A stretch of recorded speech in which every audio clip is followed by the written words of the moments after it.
আসসালামু আলাইকুম। এখানে সকাল সকাল আম নিয়ে বসে গেছি।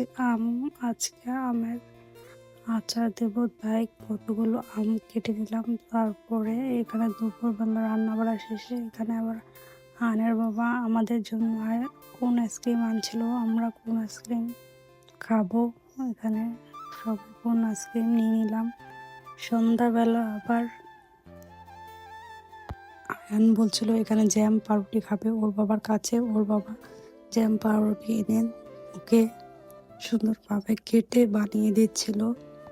এখানে আমরা সবাই খেলাম, অনেক মজা লাগছিল। জ্যাম পাউরুটিটা রুটিটা অনেক সফট ছিল, তাই অনেক মজা লাগছে। এখানে আয়ার বাবা আমাদেরকে বানিয়ে দিচ্ছিল, আমরা খাচ্ছিলাম। এটা এই রুটি দুইটা আবার আমার শ্বশুর শাশুড়িকে দিয়ে আসলাম। বাবা আব্বা আম্মা খাওয়ার জন্য এখানে সে নিজের হাতে বানিয়ে দিচ্ছিল। বলতেছিল যাও আম্মু আব্বুকে দিয়ে আসো।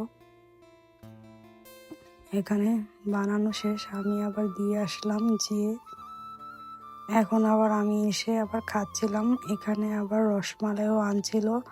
আমি আবার আমার ছোট দেবরের ছেলের জন্য একটু রসমালাই বেড়ে দিয়ে আসলাম ওদের ঘরে।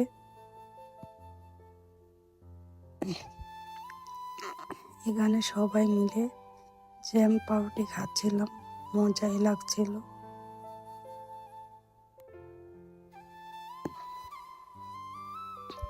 রাতে আমি আবার একটা প্যাক বানিয়েছি, প্যাকটা বানিয়ে ধুয়ে দিলাম। আজকে এই পর্যন্ত। আল্লাহ হাফিজ, আসসালামু আলাইকুম।